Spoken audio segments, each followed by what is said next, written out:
They say that women marry their father, but what if their father is a killer?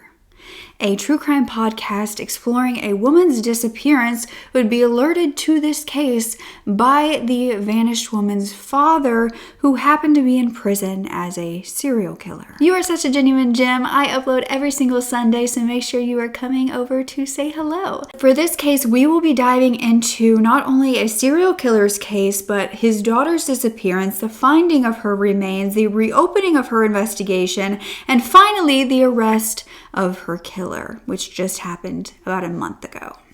So let's dive in. This is a crazy, wild case, and it's going to be quite long. There's a lot of information, and it's just as baffling every single time we find out more. But first, I do want to thank our sponsor, HelloFresh. YouTube has been putting me through the ringer lately with monetization, so it's so amazing to have a sponsor. So it would be very helpful to me, and it would mean a lot if we could return the support for them and use their link. And actually, that will get you 10 free HelloFresh meals and free breakfast for life. You just use my code BrookeSept10 and you get one breakfast item for free per box in the US while your subscription is active. My boyfriend and I have been going through their biggest menu yet with 50 plus dinner options to make cooking meals together easier. So not only are we making these nutritious meals with fresh ingredients, but we're also getting to spend time together that otherwise would have probably been spent going to the grocery store, because it comes straight to your door. So we have date nights at home while avoiding unhealthier takeout food. And now I finally get to start my day right with the HelloFresh's breakfast as well. So stop being so afraid of the grocery store prices and get 10 free meals and free breakfast for life using my code BrookeSept10, and click the link and scan the QR code to go ahead and sign up, get your free meals, and support this channel all in one. Now let's get back to the story. Tonight at 6, more than 20 years after she was last seen alive, police have finally made an arrest in the murder of an Atlanta woman. Last time that Melissa Wolfenbarger spoke to her family was back in 1998, but it wasn't until 2003 that they learned her body had been in a morgue the whole time that they were looking for her. So it was 1998, and 21-year-old Melissa Wolfenbarger was last seen on November the 8th by her mother, Norma. That Thanksgiving, they both called and talked to each other over the phone. Melissa would talk to her mother about Christmas plans and the fact that she and her husband and her 2 kids were going to go over to their grandparents' house, Melissa's parents, for Christmas, and they had this plan set. However, that month went by, Christmas came, and Melissa nor her family showed up for Christmas. She didn't call her family. Her mother, Norma Patton, and her father, Carl Patton, knew that their daughter would never miss the holidays, especially not telling them that she wasn't going to be able to make it. But there was not much that they could do at this time. You see, Melissa was an adult. She was married with 2 kids. She lived in Atlanta with her husband and high school sweetheart, Christopher. They married and had 2 kids, Christina and Joey, who were toddlers at this time, around 3 and 2. They lived in a duplex in Atlanta and were going to travel to Melissa's family home in Locust Grove, Georgia, where she had actually grown up, for Christmas. Her mother, Norma, would say that on the call that she had with Melissa about Christmas, Melissa had requested a photo of herself and her grandmother for her gift that year. She was officially going to be coming for Christmas. She wanted that under the tree. That's all she asked for Christmas. So that's exactly what Norma got her, but Melissa would never receive the gift. It remained wrapped under that tree. So when different family members tried to contact Melissa, there was no response. But Melissa did not have a cell phone at this time, nor did she have a car, so it wasn't the easiest to get a hold of her. Melissa's parents, Norma and Carl, then drove to Melissa's home in Atlanta to get answers. They arrived at their duplex, which was on Brookline Avenue, only to find it empty. It had been completely cleaned out, as though no one was living there. So they started to go talk to the neighbors, and one of the neighbors said that they had heard them moving out between the week of Christmas and New Year's. But nobody knew why. There was no forwarding address, no note, no warning. And the whole family was simply gone. However, Norma and Carl were not just going to stop the search there, so they ended up finding the company that Christopher, her husband, worked for, or at least that they believed he had worked for at this time. It was a glass company. So they headed over there and they asked about him, and they were told that Christopher had actually been fired because he had gotten into a hit and run with one of their company trucks. They said that he worked for him between October 1998 and February 1999. So they had no idea where Christopher was employed next. And around this same time, around February of 1999, Melissa failed to call her mother for her birthday, and Norma was devastated when that realization hit her because she knew that Melissa wasn't coming home. You see, Melissa was a quiet, shy girl with so much love, but she always had that twinkle in her eye, and she was known for her sweetness. She kept to herself. She had so many dreams, and she had a deep love for animals. She would bring home any animal she found and wanted to be a vet when she got older. She had a very protective older sister named Tina, and together they would play with the family dog. They would do baton twirling. They would compete in beauty pageants. They were very, very close. But as Melissa had gotten older, she had gotten in trouble with the law for minor offenses. She was also sneaking out of the window of her family home, partying with boys. Melissa was said to fall in love with a boy, and the whole family was very unimpressed by him. But her life fell into place quickly with her marriage, the birth of her 2 children, happening before she was even legally allowed to drink. Her family at this point were searching for her in local hospitals, local jails. She was said to work at a Waffle House for a while with Tina, and she was no longer there. She hadn't come in about a month. And the Waffle House said that there was no proof of her transferring to a different location or employment at their company at that point at all. For the next year, they prayed that Melissa would simply come home. And when they went to the police, the Atlanta Police Department were able to track down Christopher Wolfenbarger, her husband. Melissa was not with him when they found him, and he was also not with the kids. So Sergeant Raymond Layton questioned Christopher at this time, and Christopher would say that Melissa had left to pursue her dream of starting a new life in California. Her family knew that this wasn't true, that she wouldn't have left her kids. However, there was no missing persons report made for Melissa at this time, not from Christopher, not from her family. Now, her family did try, however, they were told that she was an adult and they simply could not do that. So in November of 1999, it was officially a year since they had last seen their daughter, and Norma and Carl would head to the Atlanta Police Department to report Melissa missing. After a year, they believed that the police would have no choice but to file, and they would be informed that Christopher never filed that missing persons report for his wife, which was a big problem in this because there was no body, no crime scene, and also her husband was not saying that she was missing. Because Christopher had told police that her disappearance was nothing out of the ordinary, that she was there one day and the next day she wasn't. He figured she would come back when she was able to. He explained that she would take multiple shifts at the Waffle House to make extra money, and she would often stay at a hotel so she didn't have to drive all the way home after a long shift. He said she created fake IDs and wanted to make the trip to California with the whole family at first for a whole new life. But investigators began to press Christopher on his previous criminal history. He said he wasn't denying he had a history, but that he and Melissa were like Bonnie and Clyde, just 2 small criminals who didn't do anything bad.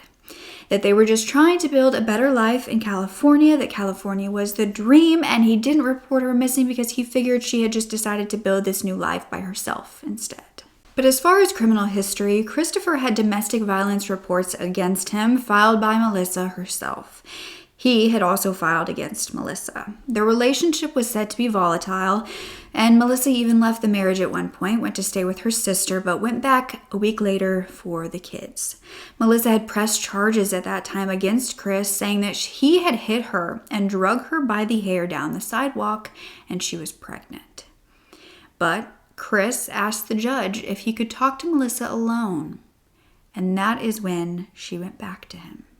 Christopher was also said to be fired from that glass company he worked at, but not necessarily just for what the owner had stated to Norma and Carl. It was suspected that he had stolen a reciprocal saw, one of those mechanical large machinery saws. Christopher told police it was all a misunderstanding, and when he was fired, Melissa was already gone to California. He moved out of the duplex and moved in with his uncle.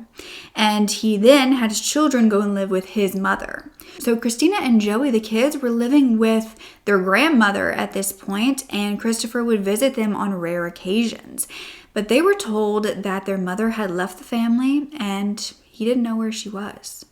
Christina and Joey were too young to remember Melissa, and now they barely knew who their father was either because he was rarely around. Melissa's mother, Norma, stated that she had never liked Christopher, that it was the look in his eyes, that they started dating in high school, and it was his influence that caused her to run away from home. And her sister Tina said that Melissa had once come over to see her and had a handprint around her neck and tears in her eyes, and Melissa told her not to say anything. Tina did anyway. She talked to Christopher, and Tina's boyfriend ended up slapping Christopher, but Christopher didn't do anything about this. He simply turned out the window and looked away, saying nothing. Now, this sort of thing also occurred when Melissa's father, Carl, confronted Christopher about his behavior towards Melissa. Christopher immediately backed down and didn't put up a fight. He didn't seem like an angry man to most people, but at least that's what he wanted them to think. But with no body, a missing adult, and a claim that this person had created a new identity, the case went cold, with 2 kids believing that they had been abandoned by both of their parents. Oddly enough, in 2000, authorities reported that during an interview, Christopher had stated that he had seen Melissa walking down the street near their home in March or April of 1999, even though he had previously said the last time he saw her was December 1998. But still, the case remained stagnant. Now, this is where things get crazy because 5 years later, in 2003, the family was thrust into the spotlight once again because one of the members were placed in a jail cell. But this wasn't Christopher. This was Carl Patton, Melissa's father. On February 23, 2003, Carl was arrested for murder of Liddy Matthew Evans. You were expecting his daughter, weren't you? No, not for Melissa, for a murder that happened 20 years prior to Melissa's disappearance. 31-year-old Liddy Matthew Evans had been killed in December 1977. Liddy was a mother of 4, the life of a party. She was a devoted mother. She was living with a man named Joe Cleveland, who was Carl Patton's best friend, Melissa's father. But Liddy had been found in the Flint River, stuffed in a sleeping bag, shot in the head, and chained to a concrete block. But it wasn't the only murder that Melissa's father was going to be charged with. 4 others would follow. So this missing woman's father was a serial killer. So it wasn't a long shot to predict that he had also taken the life of his daughter. Maybe she saw something. Maybe she was going to tell on him. But Carl Patton wasn't being charged with her murder. His alleged victims included Liddy Matthew Evans, Liddy's boyfriend, Joe Cleveland, Betty Jo Eflin, and her boyfriend, Fred Wyatt. Now, where Norma and Carl Patton lived in Fayette County, the police sheriff named Bruce Jordan had reopened the case of these murder victims that were deemed the Flint River murders. It was found that back in 1977, when their bodies were found, Carl Patton was a person of interest from the start. He was a known roofer in the area, and they arrested him just days later. Eventually, he was released for lack of evidence, but they did do a search of his car, and they found what they believed to be blood inside the trunk. However, they did not have DNA analysis at this time, but they did collect DNA, and they kept it safe for the next 25 years. So in 2003, those blood samples were finally tested and they matched Liddy Evans' DNA, the woman who had been found murdered. Carl was a serial killer. He had been caught, but he said he was not like Ted Bundy. He didn't go after the same victim over and over again, that he killed people that he felt did wrong to his family, that he never killed an innocent person, and that Melissa was an innocent person. But many began to theorize that Melissa was his 5th victim. There were also theories he was tied to the Dixie Mafia, an American criminal organization composed of white Southerners operating throughout the southern United States back in the 1960s. They were known for carrying out contract killings, especially against former members, where they shot them all to death. And this is how Betty, Joe, Fred, and Liddy were all killed. However, Carl claimed that the theory that he was in this mafia was actually made up by one of his bosses, who was a drug dealer, because he was going to collect the money, and the drug dealer wanted him to look more intimidating, so he said he was a member of this gang. It was known that Carl was deemed hotshot, and the saying was, "You better pay up or hotshot's gonna get you." Strangely enough, when Carl was arrested for these murders, his wife, Norma, Melissa's mother, immediately told officers that she was willing to take a plea deal for herself. She wanted immunity in exchange for testifying against Carl. And that's because she not only knew about her husband's murder, but helped in the disposal of the bodies. Norma accepted a plea deal to drop all of the accessory to murder charges against her. So Norma would testify that her husband Carl and a man named Joe Cleveland were responsible for the first 2 murders together. That back in 1977, they shot and killed Carl's uncle, who was Fred Wyatt, and his wife, or new girl, Betty Jo Eflin. That they had wanted half of the insurance money of Fred, Carl's uncle. Now, she wasn't involved in the disposal of the bodies at this point, but Joe and Carl's partnership turned sour after Carl told Norma that he believed Joe was telling others about the murders that they had committed. So Carl wanted to get rid of Joe, and he then lured Joe and his girlfriend, Liddy, to their home, and Carl was then going back and forth with Joe with the gun. And when the time was right, Carl then shot him and killed them both. Norma explained that she had helped Carl drag the bodies out of their home and place them in a van. She then cleaned the crime scene, and she stated that the victims were wrapped in sleeping bags and dumped into the Flint River. A few days later, Carl and Norma realized that the bodies had already been found by the police, but they weren't worried because they thought that they had covered their tracks. Norma cleaned the van that they had used to transport the bodies. Carl had burned the blood-stained furniture in the backyard, and when they were eventually questioned by the police, they had forgotten one thing, and that was to clean the trunk. The bloodstains remaining in there. So police had actually confiscated the sofa cushion with the bloodstain and held on to it for years. It wouldn't catch them then, but it would catch them 25 years later. However, some theorized that Carl didn't actually kill his uncle Fred Wyatt for the insurance money. You see, Fred's death was originally ruled as an accident after his body was found in a car that had been on the railroad tracks and struck by a train. Carl had also allegedly told a witness that he killed the people found in the river, but he never mentioned Fred.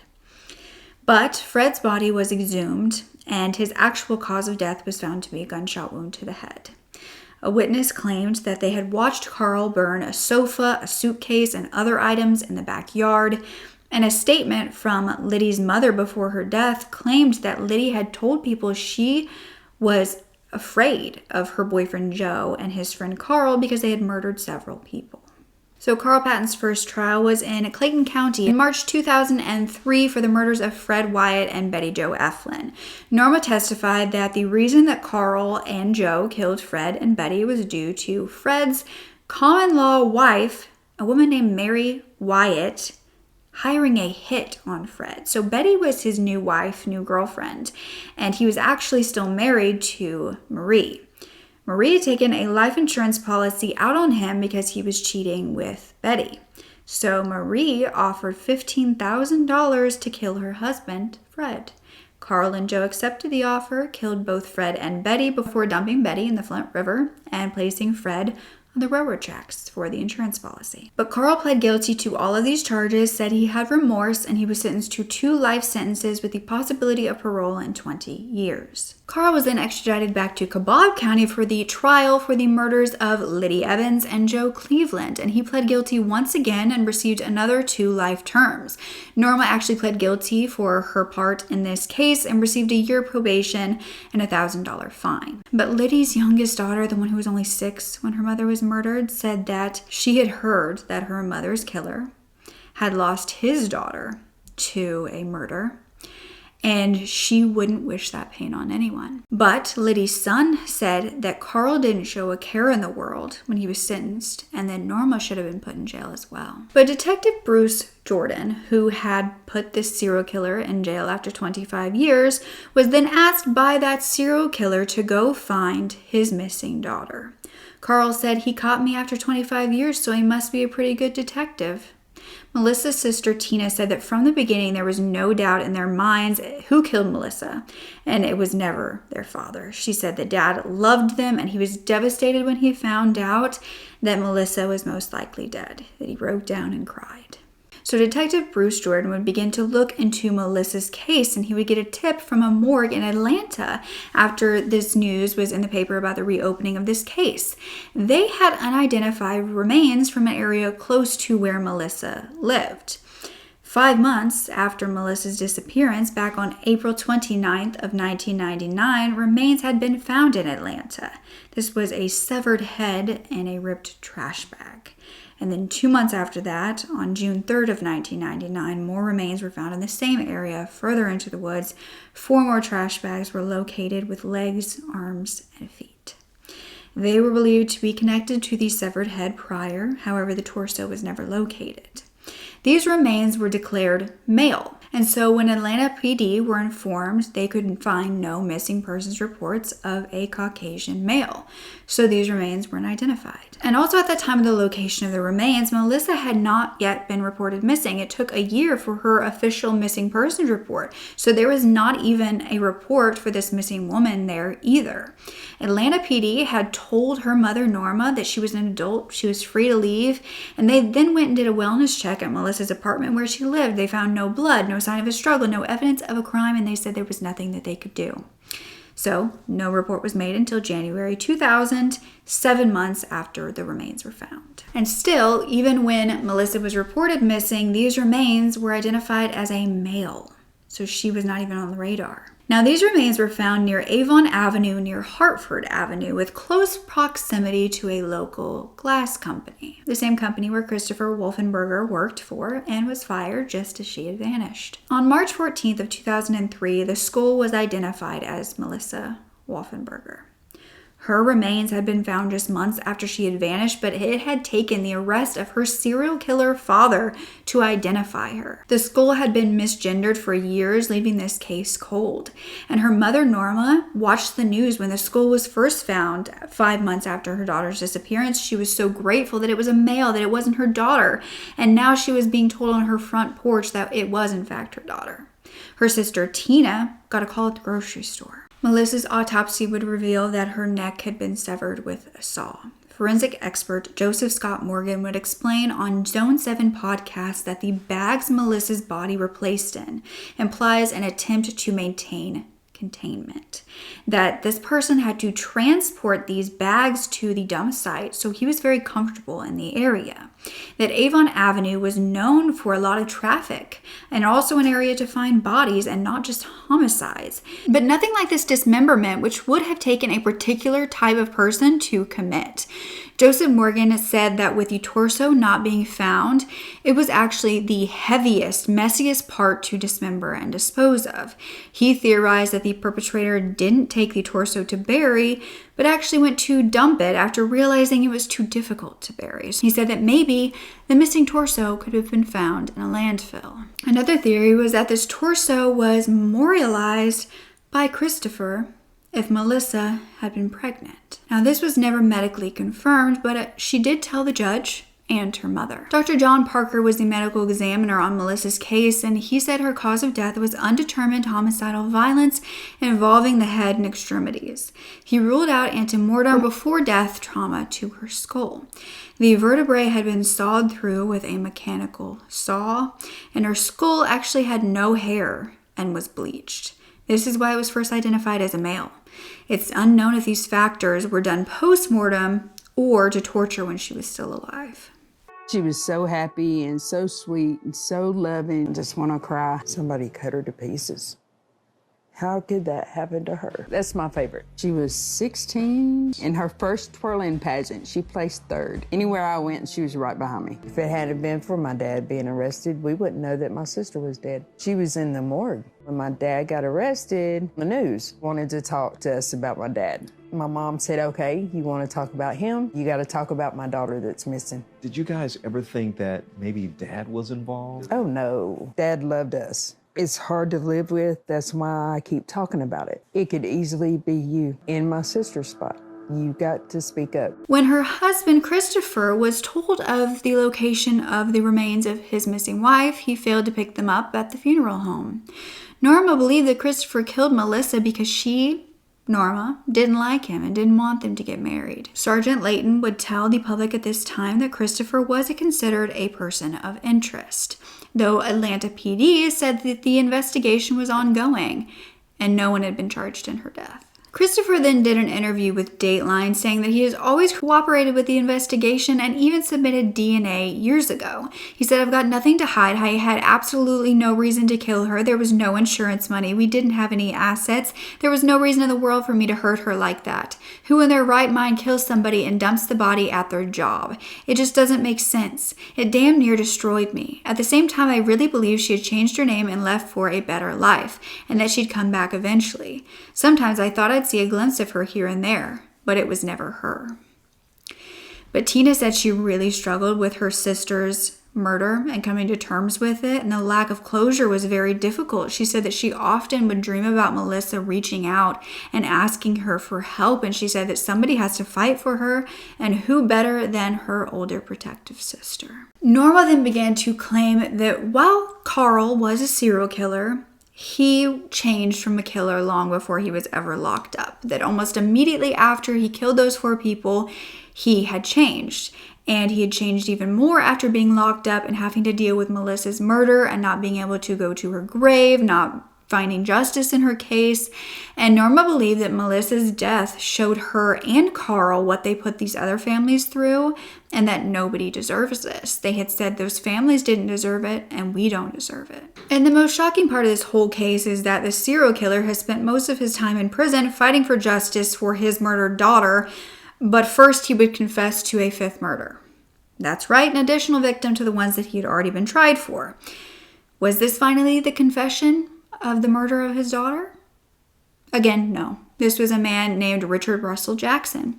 This happened 4 years prior to the other 4 murders. It was on March 8th, 1973, and he was hired once again by Marie Wyatt, who he claimed later hired him to kill Fred Wyatt. This was her first husband, and Marie had hired Carl to kill him as well. Carl had killed both of her husbands for her, and she claimed that Richard was very abusive towards her. But Marie had died back in 1988, 10 years prior to Melissa's disappearance and 35 years prior to Carl Patton's confession of this, so her side of the story couldn't really be corroborated. So Carl was then extradited to Henry County to stand trial for this, and Carl would testify that he and Joe Cleveland had lured Richard to their car, drove him into a wooded area. He pulled out a .22 caliber pistol and aimed it at Richard. Richard then escaped from the car, attempted to run, but Carl and Joe caught him and shot him to death. But shocking the whole courtroom during the trial for Richard's murder, Richard and Marie's daughter took the stand and thanked Carl for killing her father.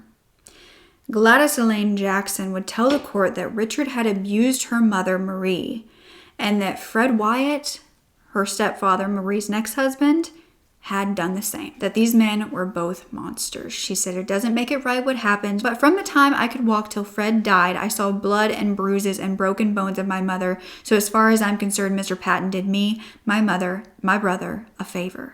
Fred Wyatt would have killed her at any point. So in my opinion, I love Mr. Patton." But Richard's family claimed that Marie was a manipulator who only wanted insurance money, and that's why she had both of her husbands killed.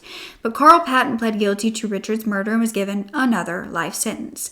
He then told police he wasn't involved in any other murders after this surprise 5th victim. But Detective Bruce Jordan was not too sure about that he would have had to have killed for a 4-year period and then stopped for the rest of his life. 20 years later, with Melissa's remains found but no one ever arrested and charged for her murder, in 2023, a crime scene investigator named Cheryl McCollum used her podcast Zone 7 to dive into this case. She had actually been approached by Melissa's mother, Norma, to help her with Melissa's case. Norma was immediately upfront with the host about the fact that her husband was in jail for murder and she was on probation for helping him dispose of the bodies, but that this was about her daughter. So Cheryl spoke to Norma, Melissa's sister, Tina, and Carl through letters from the prison. Melissa's family has said there is no expiration date for murder, It's coming. Closer than we originally thought. Karen. Right. CSI Atlanta's Cheryl McCullum contacting Trace Sargent, They find scent. one of the nation's leading canine specialists in search and recovery missions, to help us search the woods where those black garbage bags with Melissa's remains were believed to be dumped. We search in high probable areas first. We've got some things working in our favor in this. The biggest challenge is the age, but the dogs, again, would be able to pick that up because bones do have scent. At this point, I hope to find the torso, because when you bury your child and you're not able to bury the whole body, it's devastating. I just basically want to know that you're not going to give up. No, ma'am, we are not going to give up. And I promise you that, okay? So whatever it takes, however long it takes, we're going to be here for you. We will travel to wherever we need to find those answers for you. So Zone 7 would get into contact with Carl Patton through these jailhouse letters. And so from Dodge State Prison in 2021, Carl wrote that he wouldn't kill Christopher if he were to get out of prison because he promised his wife Norma he wouldn't. He wouldn't do it because of their grandchildren and because he'd be right back in jail. And he said he didn't understand the pain and the grief and the hurt he caused with his actions until Melissa. And then he never wants anyone to feel that type of pain again. He wrote, Melissa Dawn was my baby girl who carried my heart the first time I held her. She was a happy, beautiful young lady, made good grades in school and was ROTC and had a bright future in front of her. All that changed when she met Christopher Wolfenbarger. He had an unhealthy influence on her. She changed and not for the better. She started sneaking out at night to meet him and do God knows what. He even talked her into stealing my car twice, and they talked about running away to California. His idea. After Melissa became pregnant and had Christina, Chris did everything he could to keep Melissa and Christina away from me and Norma. Now she had to sneak away from him, not sneak to meet him. The only time we got to see Melissa and Christina was when Chris was at work. Melissa told us she'd be in big trouble if he found out. She often had bruises on her arms and neck. Norma and I tried to tell her it was unsafe and unhealthy relationship, but she was in love and wouldn't listen. When Melissa didn't show up at Christmas and then we couldn't locate her, I knew in my mind and heart Chris had done something to Melissa. Carl wrote, I'm anxious about the evidence that has been found. My main focus is on the bags Melissa's body was placed in. We both know it would be hard to tie knots, especially in plastic bags, without leaving trace evidence of some sort. Whenever murder occurs, some kind of evidence is left no matter how careful the killer is. Evidence will be there. It may be overlooked, but it doesn't mean it's not there. There is no perfect crime. P.S. Told Norma and Tina I was glad that you were never after me when I was doing wrong. Thank God I am not that man any longer. Later, he wrote, thanking Cheryl, the host, for updating him on Melissa's case and for assuring him that someone else besides the family was concerned and seeking justice for Melissa. That same year, he wrote, how do you kill the mother of your 2 children and look at those children in the eye and tell them your mother deserted you because she didn't want you? Then when it's proven this mother is dead and they want to visit the grave, you take them to a different location and claim someone must have moved her. I told you I had to lose Melissa and feel the pain to really realize the damage and hurt I caused people I did not know. Please tell me, who does Chris have to lose to realize the hurt, heartache, and anguish his actions caused? A guilty conscience is a hell on earth that continues to punish and convict, and I deal with it every day. I pray that one day soon, Chris will get a conscience and see the wrong he has done. I wish Chris had killed me instead of Melissa. That way I wouldn't have to live with the guilt of knowing I was not there to protect her. Chris Wolfenbarger has gotten away with his crime long enough. He also wrote, I want you to know in my heart, killer does not describe me. Loving, protective father, husband, and provider describes me, and I pray that you will see that as well. I'm willing to do anything to help bring Melissa's killer to justice. In November of 2022, Carl spoke about his past and his family, which was something that was usually off limits. He said that his mother and father knew what it meant to work hard, that they never had much, that his mother actually had him when she was 36 years old, that the parents always made sure he was loved and protected, that his mother was his safety blanket and his best friend. The happiest he had ever seen his mother was when Norma gave birth to their first grandchild. He said that he had hated school, but he met Norma when he was 15, and she was his soulmate. So Carl didn't have this traumatic backstory. He had a loving family, both when he was born and at the time of the murders. But somehow Carl didn't have remorse for taking the lives of 5 others until a member of his family had their life taken. Zone 7 then interviewed Carl Patton's victim, Liddy Evans' children. Her oldest daughter was 16 years old and had to take on the motherly role after her mother was killed, and her children described Liddy as easygoing, not bothering anyone, but she loved loudly. And she also hated loudly. You always knew where you stood with her. They spoke about the fact that when it came out that their mother's killer's daughter was killed, the public began to theorize that one of the victim's children was actually the one who had gotten revenge on Carl by killing Melissa. On the podcast, Liddy's children explained that after 25 years, they didn't officially know who killed their mother until his arrest, long after Melissa's disappearance. They didn't even know about his daughter until the trial. They said that they wanted to go on this podcast and talk about their mother and help Melissa, because Melissa deserves justice too, even if she was the daughter of their mother's killer. Liddy's son Roy said that from when he was a young boy, he had actually known that Carl had killed Liddy because he used to see Carl when he would go over to his mother's house. He was always with a gun. He was always talking about taking people out with. But her daughter actually thought it was Carl and Liddy's boyfriend Joe who killed Liddy because Joe was super abusive to Liddy and her kids, and she was afraid of them. Liddy's kids explained they went to every trial of Carl's and that Carl just seemed to be going through the motions. He would stare right through them, didn't have many expressions at all, and that when Norma took the stand to describe the murders and how she helped dispose of the bodies, she was very insensitive, as though she didn't have remorse either.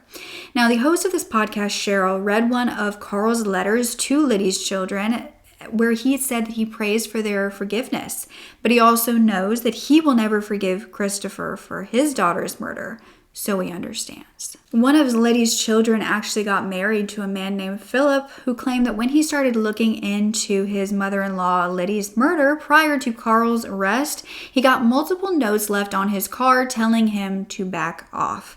But he couldn't, because his wife continued to have nightmares, panic attacks. She explained the horrors of her childhood to him, and that now she doesn't get to live with her mother, and that their kids don't get their grandmother. Basically, they were explaining that this was a ripple effect that traumatized so many generations in this family. Forensic expert Joseph Morgan then spoke on the autopsy and the profile of the killer, and he theorized that the dismemberment wasn't actually done at the duplex where they lived. No neighbors heard a saw or screaming, and he theorized that at the glass company where Christopher worked, they could have had saws, and that could have been where Melissa was dismembered, considering it was close to the dumping grounds. But as he and the host on the podcast spoke about how he would have had to transport Melissa's body to the glass company, that there was no blood found anywhere, not even at the company, they didn't really know where the crime scene was. Detective Calhoun, who was the lead detective on Melissa's case, had talked to Zone 7 podcast and said that this was a very personal murder. He had known that from the beginning, and when he talked to Christopher after Melissa was identified, he was saying that his wife was on drugs on the streets and that something had happened to her that way. Detective Calhoun said that he knew Melissa's father was not responsible for Melissa's murder, that he had a good heart and a genuine desire to know what happened to his daughter. That he was really the whole reason that his daughter's case finally got a break after 25 years. Carl then wrote to Christopher, "Man up, tell your children what really happened to their mother and why, real truth, release them from the lie that their mother did not want them and deserted them." Now, the next year, a listener of this Zone 7 podcast would have a case-altering tip. In April 2024, a listener reached out to Cheryl McCollum, and Cheryl said she instantly had a gut feeling.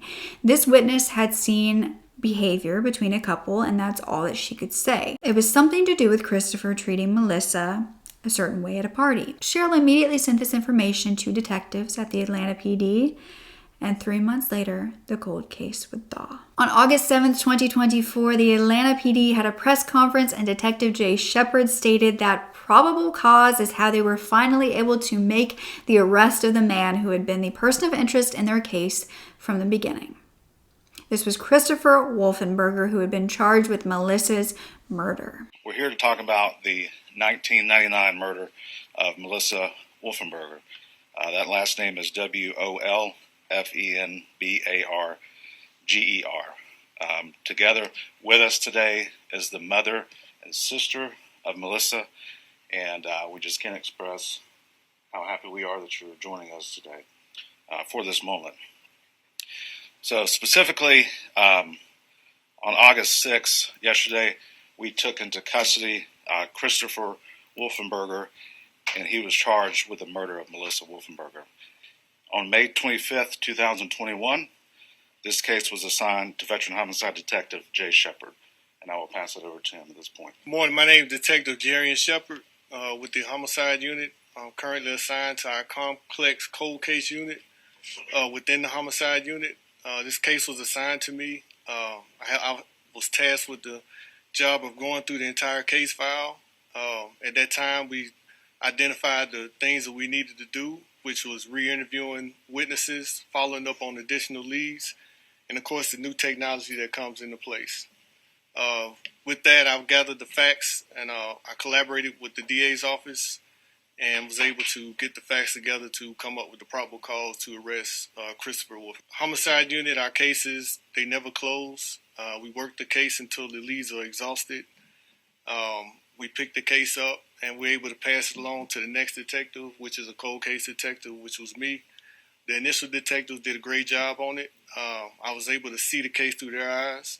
I picked it up from where they left off and followed up on all the leads, and was able to get it to this part where we are. So let me start off with certain things, certain parts of the evidence. I want to protect the integrity of the case going forward, so I can't disclose certain evidence. But we look at everything when it comes to cold case, especially DNA. We look at witnesses that need to be re-interviewed, and it's a collective effort to build a cold case. So I don't want to point to any specific piece of evidence because it's important moving forward.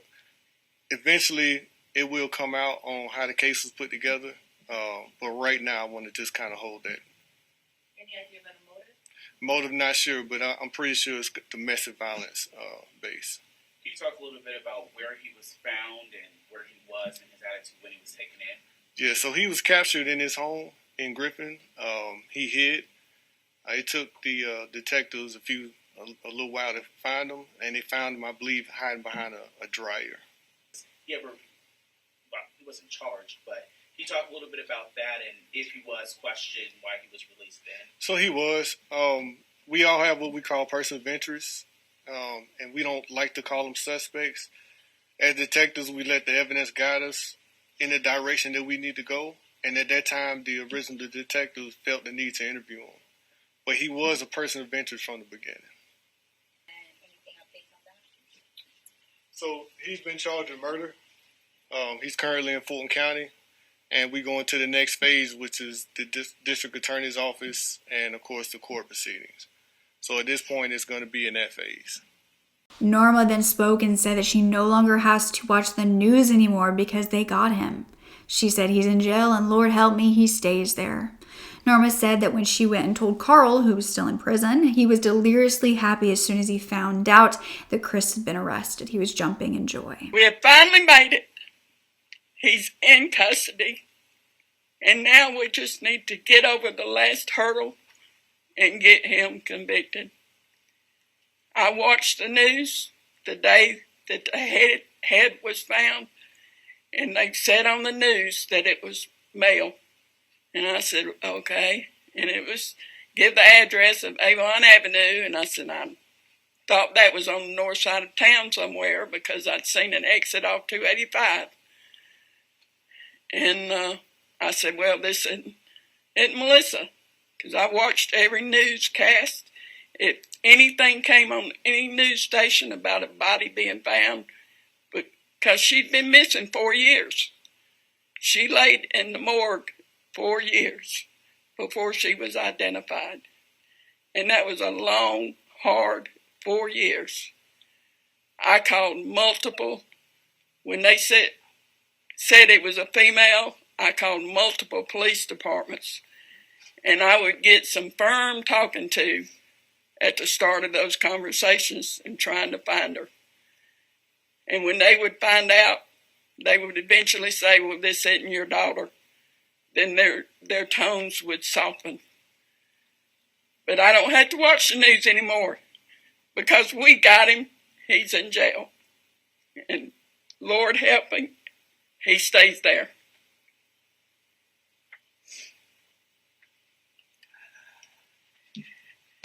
It's been a long wait, 25 years. But finally, hopefully, we will get justice for Melissa. She didn't deserve what she got. And I hope anybody who's in a domestic violence situation, please get out. Don't take it. Because it could easily be you. It could be your sister. It could be your mother. Make sure they get away. And I want to thank Atlanta PD, because without them, we wouldn't be here today. Cheryl McCollum, Nancy Grace, Karen Greer, everybody from Channel 2, Channel 11, thank y'all very much. Without y'all, we wouldn't be standing here.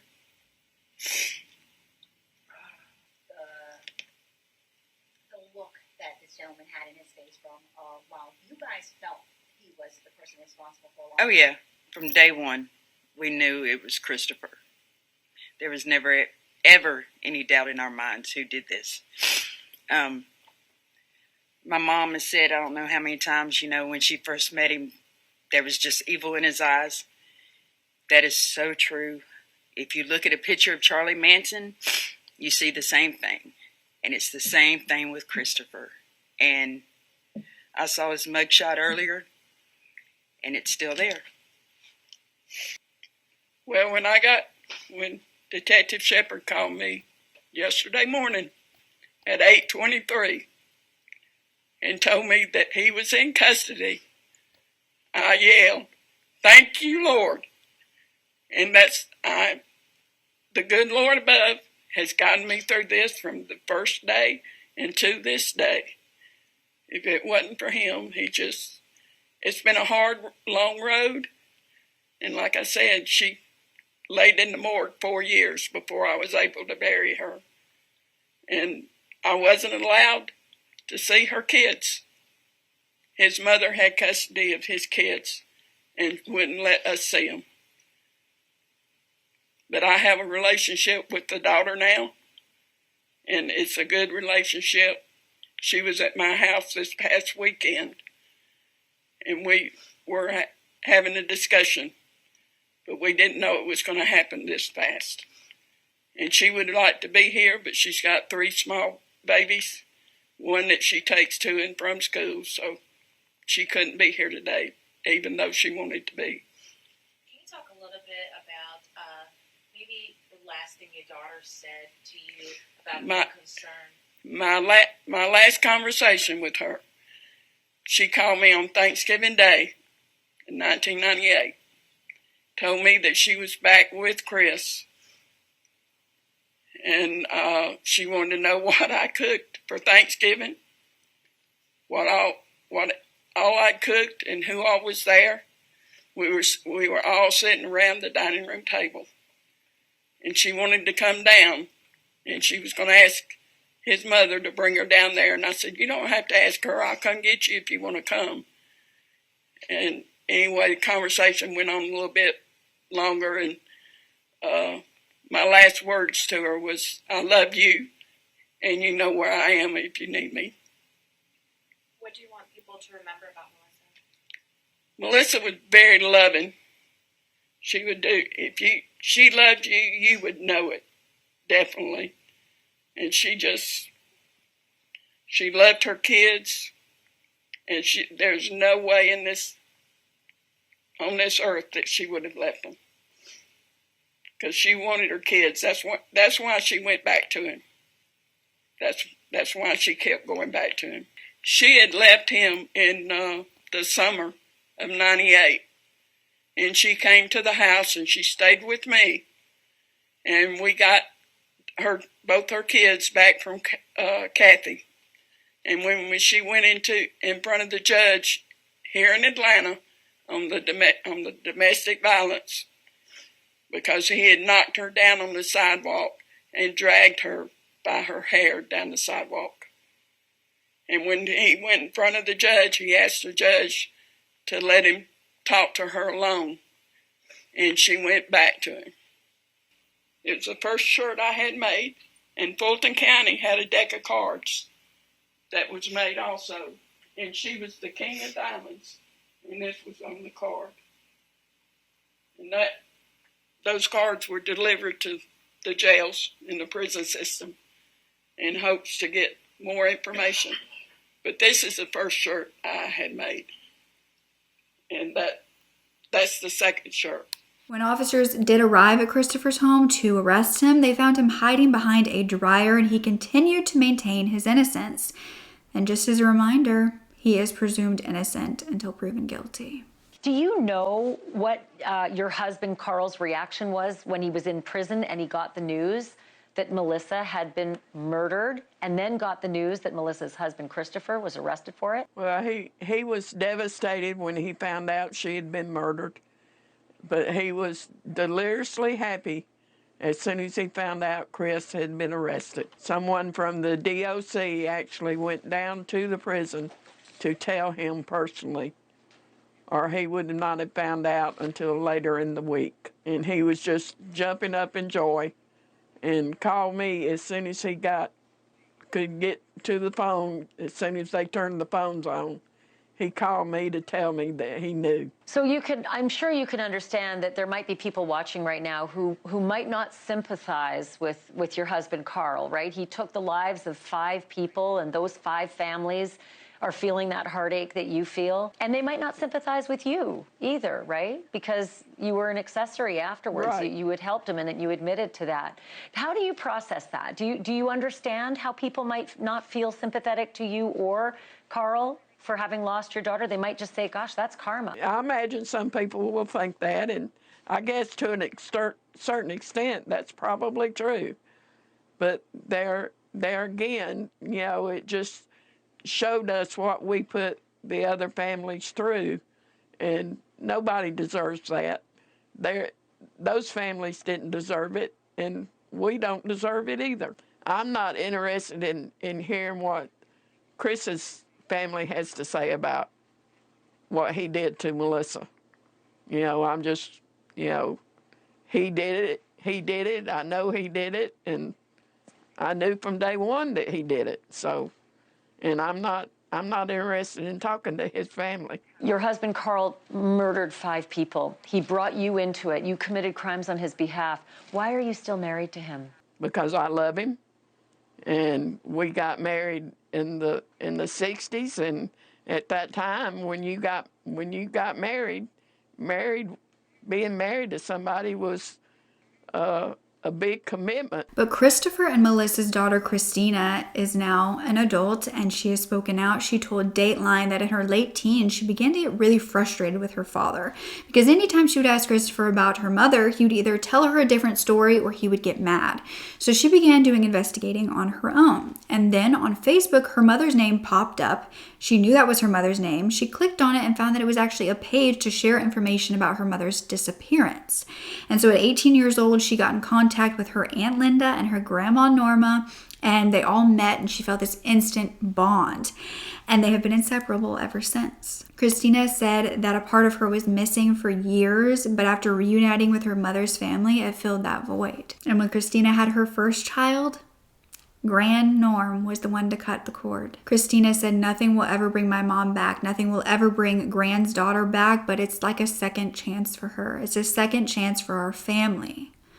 Because the only memory that Christina has of her mother is being in the back seat at 2 years old, listening to her mother sing as she drove. But Melissa's family wants her story to be told to others in domestic violence situations to get out, to take the kids and go. Don't stay.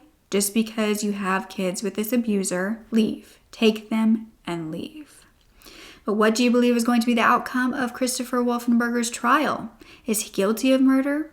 Did he know about his wife's father's murders? Did they have a bond prior to this, Christopher and Carl?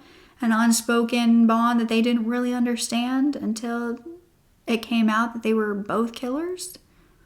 Did anyone in the family know about Carl's murders before he was arrested, besides, of course, Norma? Thankfully, there were a lot of answers finally given after 25 years, and I am so thrilled to be able to tell you that just recently, Christopher was arrested for murder of Melissa.